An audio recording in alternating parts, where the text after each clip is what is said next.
Okay, I had to pause and come back and I guess do a new thing. I had some background noise going on there. You know, it's yeah, that part. Um, but nevertheless, I am Yahshua. I am the co-founder and the co-creator of Suncover Divinity Administration. Um, what else can I say? First of all, I'm always grateful. I'm always grateful to have an opportunity to be the expression of the divine that is within me. I live, I live and I move and I have my being in the presence of, being that expression on a day-to-day basis. And I'm just grateful to have the opportunity. I'm grateful that I remained on the call, and I'm grateful that I've gotten to a place and space within myself that I can express myself from a space of confidence, um, and my established relationship with the divine. Otherwise, I wouldn't be able to do this. Um, so it is never I that doeth the work, but it is always the divine that does it through me. Uh, like I said, I am Yeshua, the co-founder and co-creator of Suncover Divinity Administration. I am a spiritual advisor as well as a Reiki master teacher, um, and a inspirational speaker. I enjoy speaking when it comes to transforming lives and invoking the I am that I am presence within another individual, because we were all created in the likeness and the image of the divine. I don't I don't see any information that would uh, determine that I was not. I think creation itself is a beautiful thing, but I don't want to get into that because the flower of life, I'm telling you, is a very, very complicated thing. And I'm not going to go there right yet. So last week I came on Sunday and I spoke a little bit about my history and what has transpired in my life to get me to the space and place in my life where I see myself as an enlightened being or one who has been self-realized. You know, it hasn't I've always felt like that, but I have not always had the spiritual confidence and the divine order in my life to speak and to expound on those things. So here we are. Here we are as the likeness and the image of the divine. What other mission and purpose is there other than to become enlightened? Other than to become self realized, so that we too can become completely and fully a divine expression of our divinity. What more is there? I think not. I don't think there is any other thing. All the other stuff is pretty much a pattern, you can say a path to get to this destination. To get to it ain't it's not a destination, it's definitely a journey, but to get to this space and place within ourselves that we can recognize that we are made in the likeness and the image of the divine, and because of that we live in this world but we're not of this world, because there's a divinity that resides within us. Now, I come from a Christian background. Would I say that I'm a Christian now? No. I say that simply because I do not focus or I do not subscribe to the fundamentals of Christianity. Hmm? So, the fundamentals of Christianity is that Jesus died for their sins, and Jesus will be resurrected and returned, and that we are born into sin. Okay, so I don't believe any of those things. For a matter of fact, if I am the likeness and the image of the divine, how is it that I can be born into sin? And if I am born into sin and I'm a sinner, and you say that someone has died for my sins, then why do I continue to consider myself a sinner? It doesn't work with me. Um, but hey, that's me. That's my relationship with the divine, and that's the square in which I stand on. And I'm grateful for the confidence, and I'm going to say this: the cubicle stone of Yesod, in which I rest upon and I sit on. So I think we're all moving in a direction in which we can consider ourselves enlightened or self realized. Okay. When I use self realization or self realized, I'm coming from a psychological perspective because I believe that Dr. Maslow brought that about. And if I'm not mistaken, I think he's one of the founding psychologists, or he was at the beginning of psychology. Not really sure, but I do know that he brought about self realization. So, and then enlightenment, with the Buddhism and Hinduism and things of that nature. I will say this: that psychology, the initiated, or the original definition of psychology is the study of the soul. So self realization is based on the realization of the soul. And how do we do that? We do that by establishing a relationship with the divine that is within us. Well, how do we do that? We do that by spending time with self. Well, how do we do that? We meditate, we contemplate, huh? And we pray. We pray. Prayer is nothing more than a communication between you and the divine. It may sound like you be talking to yourself, but hey, who am I to judge? You're talking to somebody. If I see a person talking, they are talking to someone. It doesn't mean that they're not talking to someone because I can't see who they're talking to. They are taught, trust me when I say this, they are talking to someone. And in some cases, they may be talking to many. They may be talking to many. But the thing is with that, and then I'm going to get myself off that path, is that when you see someone out in public doing that, it's nothing wrong with that person, but divine order has to be brought into that person's life so that they can do things in decency and in order, where they won't bring about confusion or bring about fear in the people or the social construct around them. Okay.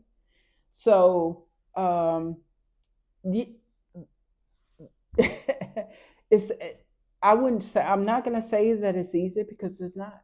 It is not easy. It is not easy.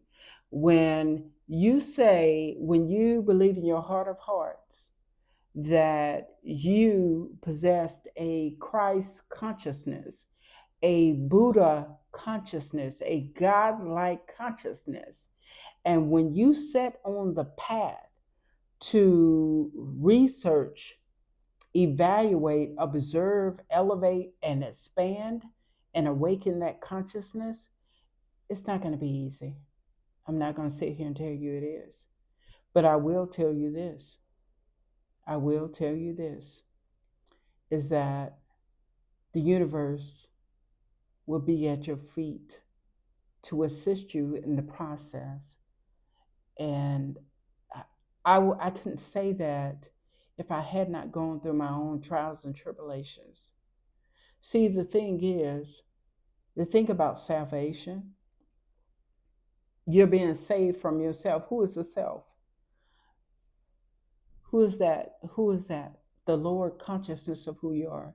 It's a collective, um, and this is just my opinion on this. It's a collective energy that brings about the ego.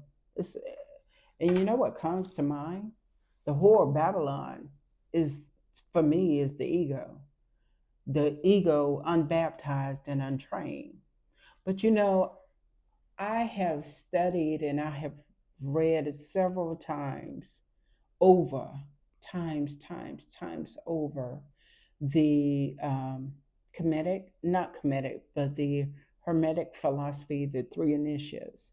And there, somewhere in that book, it states that once you clean yourself, once you are cleansed, once you are purified, the divine, the ego itself also is baptized and it becomes divine as well. So now you have this is a mystical marriage between you and you and you and you. See, the Trinity resides within you, not outside of you. Now, I'm going to say this. If you view the Trinity outside of you, you have to understand that it's already inside of you. Otherwise, you cannot experience the Trinity outside. Hmm? You cannot. So it's called the law of correspondence. You know, Eh, everything outside of you corresponds to that which is inside of you. Now, I will say this: there are some things that I have corresponded with, and my God, my God, my God, my God, only the divine could have raised me up out of those dark spaces and places. But even the divine uses those moments to purify and cleanse you through those dark moments of the soul. So it's really, you know, all this. In order to do this, I'm going to say this. In order to get to this, you must have faith, and it has to be unwavering faith. Now, I'm not saying that you cannot pause to think about what's going on in your life or how you want to proceed to go forward. I'm not saying that. What I am saying is that when you do pause, you contemplate on the divine that is within you in regards to the situation that you may be finding yourself in. And once you got clarity through that meditation, contemplation, and that prayer, and you got peace, then you proceed forward. You proceed forward. Another thing that I have come to realize is that when you get on the spiritual path, get ready, get ready, get ready, get ready to have nothing. Get ready to move into a space of non attachment. Okay. I think that is perhaps one of the prerequisites is that you you cultivate the habit of non-attachment. You don't get attached to anything, person, place, or thing. And it starts out with your friends that you call yourself your friends, or you call them best friends, or what have you. When you get on this path, you ain't gonna have no friend, and you ain't gonna have no best friend. The best friend that you're gonna have is the one that lay down with you, get up with you, go to the bathroom with you, eat with you, sit with you. It's gonna be you, yourself, your higher self. That's your best friend. That's your best friend. Outside of all of that, it is nothing more than a reflection of the relationship in which you have with your higher self. Hmm? Nothing more.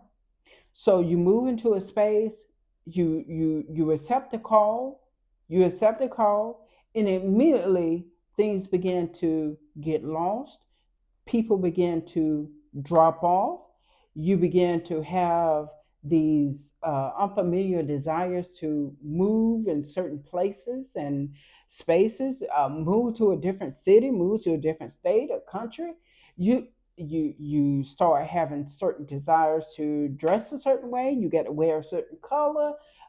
Your voice has got to come in alignment with who you're coming into. And I mean, I'm telling you,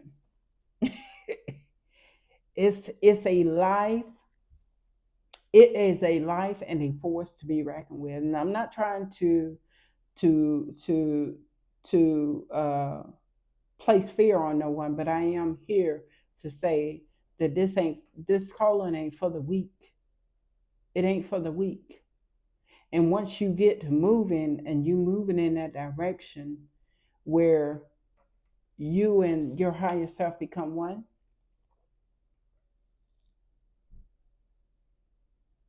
that's the only relationship that is important. That will become the ultimate relationship, and anything outside of that is just it's just an experience. And I'll say in regards to relationships, and I want to mention this, is that I believe that people have themes of their lives that is used to assist them in cultivating their spirituality. For an example, someone may have a theme of finances. So what is happening is that they are born into riches, and they have to cultivate their spirituality in those riches. It's just like the Buddha, hmm? How he had all the riches. He had everything that he could possibly want. And guess what? That desire to know more of thine self, or the presence that dwelleth within him. Hmm. He was like, oh no, I got to go farther than this. So, but my theme has always been relationships. It has always been relationships, and it could be relationship with my brother, my sister, my aunts and uncles, and and fathers, stepfathers, um, mothers, grandmothers, grandfathers, relationships, and coming into a understanding of those relationships, and romantic and intimate relationships, fly by night relationships. All of those is used for me to cultivate my spirituality. Yeah. So is you know, I me personally, I think that relationships are beautiful. I think relationships, whether they be romantic, coworkers, or just going to hang out, with people that you may have some things in common with, and those some things are just enough for you all to come together and communicate and have meaningful conversations with.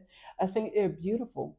I think they're very beautiful simply because when you come into those spaces and places with things that you're common with in these relationships, there is a force that goes out of that, and it touches everyone. It's almost like a pebble or a stone of some sort dropped into the oceans of the presence of all that is and all that will ever be.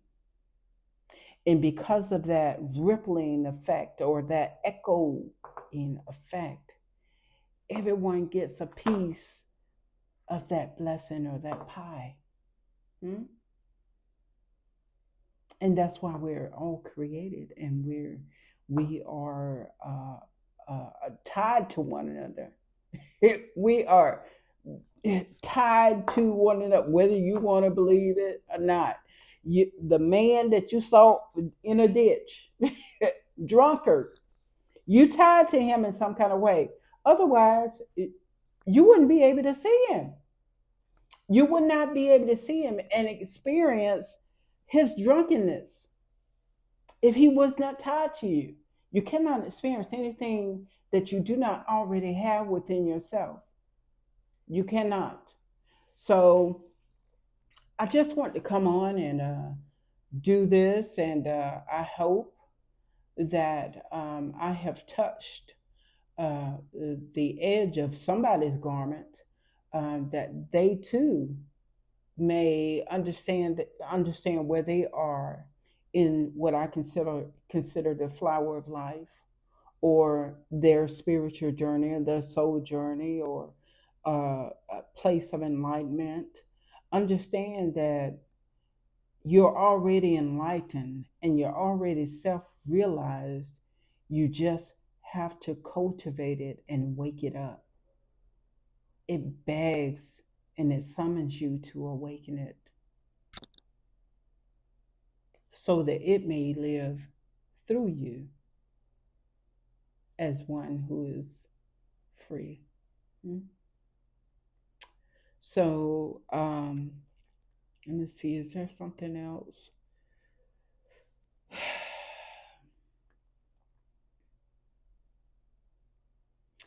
All I can say is that one must have faith. You must have faith.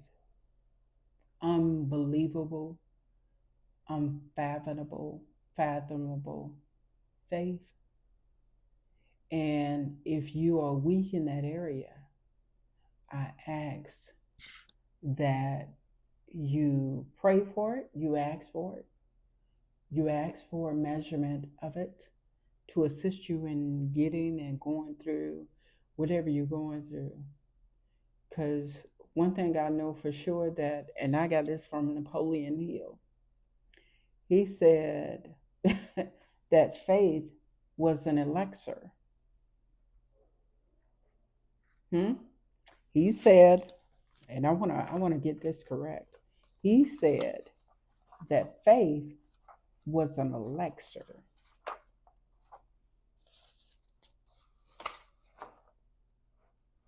I love Napoleon Hill. What amazes me is that, and I want you to understand this, grow, as you grow and you mature in your spiritual walk, just understand that the clairs in which you have, these clairs, the senses, like, you know what I'm saying, the five senses and the six, they are heightened.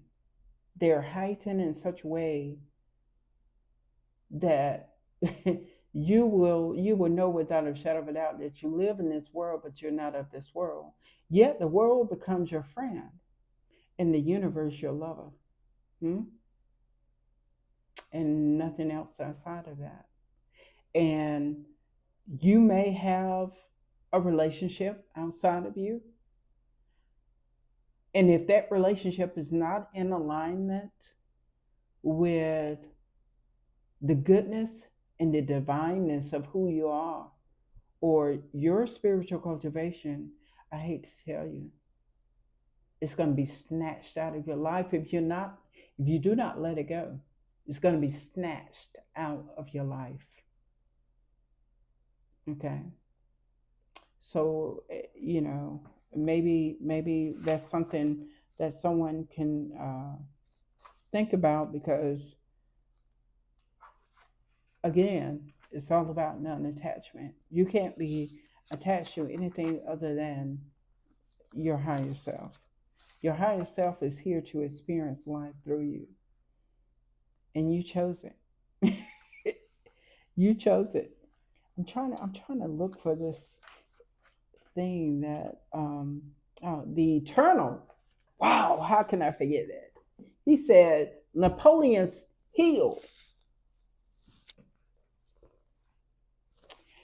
states that faith is the eternal elixir. Hmm? With love, and then you have sex. These are elixirs, these are forces, higher frequencies. I'll say faith and love. Yeah, those are the higher frequencies, because I what I understand about human touch is good when it's good, but I'm telling you this, it will zap you, it will deplete you of all of your essence. It'll, and I don't have anything against it, because I love it. I love it. But even that within itself must be done in moderation. It cannot be abused. It cannot be abused. And if it is, it's going to abuse you, and it's going to turn you into a the whore of Babylon. But okay, so I think I got it now. I'm done, and I look forward to coming back on. I hope that again that this touches someone's garment on the space and the place in which they are in when it comes to their own enlightenment and self realization. And if anybody wants to get in contact with me, it's Sunko for Divinity at gmail.com. That's Sun, SUNDIVINITY at gmail.com. Okay. So until next time, I say be well, stay focused, stay in the light. And if you happen to find yourself in darkness, get all the understanding knowledge you can get so that you can continue this walk in faith. Be blessed.